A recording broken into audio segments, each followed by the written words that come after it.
السلام علیکم ناظرین، آج ہم آپ کو بتائیں گے کہ حضرت سید بدی الدین احمد زندہ شاہ مدار رضی اللہ تعالی عنہ اور حضرت سید قاضی مطہر قلہ شیر رحمۃ اللہ علیہ کے درمیان مناظرہ کیسا ہوا اور مناظرے میں کیا کیا باتیں ہوئیں اور مناظرے کے درمیان آپ سے کون کون سی کراماتیں ظاہر ہوئیں۔ تو آج ہم اس ویڈیو میں اس موضوع پر چرچا کریں گے، تو آئیے ویڈیو کو شروع کرتے ہیں۔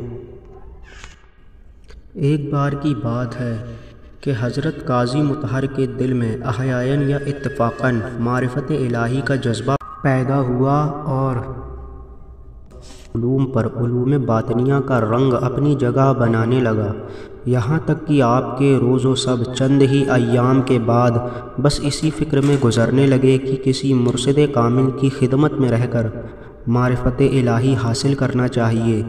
بفضل کردگار آپ کو ایک روز سرکار قطب المدار کی زیارت سے عالم روحانی میں مشرف کرایا گیا اور اشارہ باطنی ہوا کہ تمہاری مراد اس حلیہ کے ایک مرد کامل سے پوری ہوگی، اور یہ مرد کامل اس وقت ہندوستان میں اقامت پذیر ہے۔ آپ نے یہ اشارہ پا کر اپنے بہت سارے شاگردوں اور مال و اسباب کے ساتھ ایران سے کوچ فرما کر ہندوستان کے دارالسلطنت دلی پہنچے۔ چند روز یہاں قیام فرمانے کے بعد سیدنا قطب المدار کی عجائب الاحوالی و غرائب الاطواری کے چرچے سن کر دل میں خیال کیا کہ ہو نہ ہو یہ وہی بزرگ ہیں، ہماری مراد جن سے پوری ہوگی، لہٰذا چلو چل کر آزمائش کر لیں۔ چنانچہ آپ اپنے بہت سارے شاگردوں کے ہمراہ کئی اونٹوں پر کتابیں لے کر 818 ہجری کے آخر میں مکن پور شریف کی طرف روانہ ہوئے، اور ادھر حضور مدار پاک نے بچشم باطن یہ سب کچھ ملاحظہ فرما کر آپ اپنے خاص مرید و خلیفہ حضرت سید محمد جمال الدین جانمن جنتی مداری اور حضرت سید احمد بادیاپا سے فرمایا کہ قاضی مطہر وحدت الوجود پر بحث و مباحثہ اور بغرض امتحان آ رہے ہیں، لہٰذا تم میں سے کوئی فرد ان سے کسی طرح کی کوئی مزاحمت نہ کرے گا۔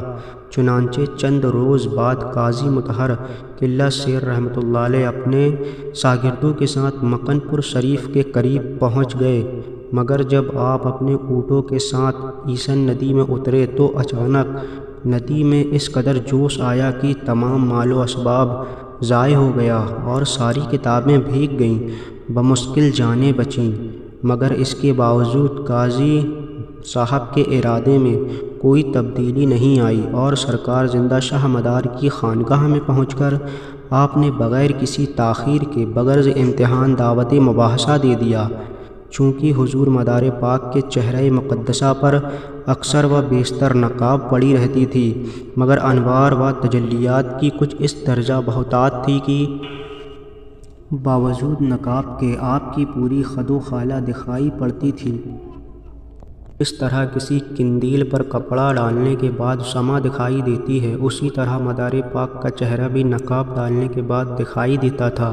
قاضی صاحب نے مدار پاک سے کہا کہ مجھے ایسا محسوس ہوتا ہے کہ آپ کی مونچھیں حد شرع سے باہر ہیں، لہٰذا ضروری ہے کہ پہلے انہیں کاٹ کر مطابق شرع کیا جائے، پھر بعد میں گفتگو ہوگی۔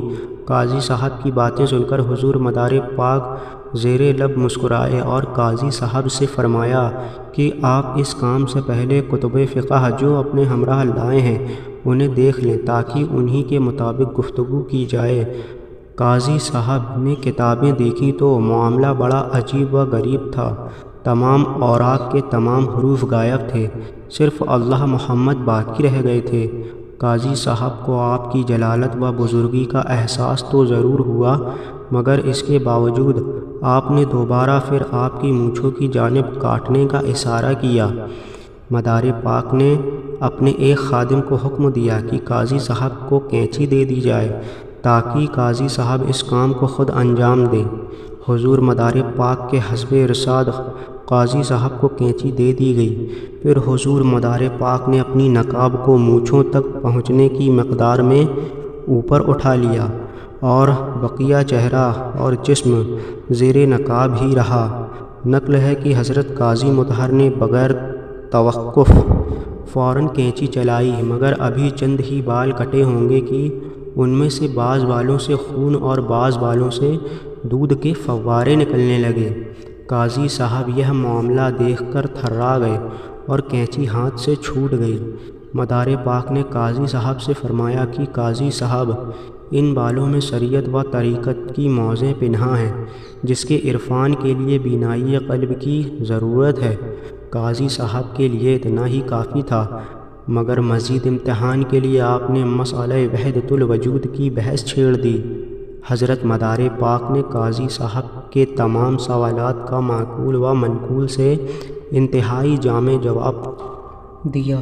تقریباً اسی بحث میں 1 ہفتہ گزر گیا۔ قاضی صاحب کا دل تو مطمئن ہو گیا، لیکن سوالات کا سلسلہ انہوں نے جاری ہی رکھا، مگر اب قاضی صاحب نے سوالات مدار پاک کے نزدیک تضییع اوقات کے مترادف ہو چکے تھے۔ بنابراین آپ کو قدرے جلال آ گیا اور آپ نے قاضی صاحب کے سامنے اپنے چہرہ انور سے تمام نقابوں کو اٹھا دیا۔ نقاب کا اٹھنا ہی تھا کہ قاضی صاحب جلوہ کی تاب نہ لا کر زمین پر گر پڑے اور 3 شبانہ روز بے ہوش پڑے رہے۔ بالآخر تیسرے دن کے آخری پہر میں آپ نے اپنے خادم خاص حضرت شاہ یاسین مداری قدس سرہ سے فرمایا کہ بسم اللہ شریف پڑھ کر قاضی مطہر کے چہرے پر پانی چھڑک دو۔ شاہ یاسین نے جو ہی بسم اللہ شریف پڑھ کر پانی چھڑکا، قاضی صاحب کو ہوش آ گیا۔ مدار پاک نے حضرت قاضی سید مطہر کو اپنے خلفاء میں سے حضرت سید محمد جمال الدین جان من جنتی اور سید احمد بادیاپا علیہ الرحمہ کے حوالے کرتے ہوئے فرمایا کہ انہیں طریقت و تصوف کے بنیادی اصول سے آگاہ کر کے میری خدمت میں پیش کرو تاکہ انہیں صادقان کیا جا سکے۔ تھوڑے ہی عرصے میں ان بزرگوں نے قاضی صاحب کو طریقت و تصوف کے بنیادی اصول سے آگاہ کر کے حکم کے مطابق خدمت عالیہ سیدنا زندہ شاہ مدار میں پیش فرما دیا۔ قاضی صاحب کی نظر جو ہی مدار پاک کے چہرہ مبارکہ پر پڑی، بے اختیار قدم بوس ہو کر صرف بیعت سے مشرف ہونے کی التجا کی۔ سرکار سیدنا زندہ شاہ مدار نے آپ کو صرف بیعت سے مشرف فرما کر اجازت و خلافت سے بھی سرفراز فرمایا اور بہت سارے مقامات عالیہ طے کرا کر عالم شعر و طبر میں یکتا و یگانہ بنا دیا اور اپنے اخص الخواص خلفاء میں شامل فرما کر بندگان خدا کی روشت و ہدایت پر لگا دیا اور بیعت و ارشاد کے ذریعہ تبلیغ دین متین پر حضور مدار پاک کی نواجسات کے طفیل۔ پھر تو حضرت قاضی سید مطہر قلہ شیر رحمۃ اللہ علیہ کامل و اکمل بن کر بندگان خدا کے لیے قبلہ حاجات بن گئے اور آپ کے ذریعہ فیض مداریت ہندوستان کے گوشے گوشے میں پہنچ گیا۔ ناظرین، اگر آپ کو ہماری ویڈیو پسند آئی ہو تو ہمارے یوٹیوب چینل کو سبسکرائب کیجئے اور ہمارے فیس بک پیج کو فالو کیجئے، ساتھ ہی انسٹاگرام میں ہمارے اکاؤنٹ کو بھی فالو کیجئے۔ اللہ حافظ، فی امان اللہ۔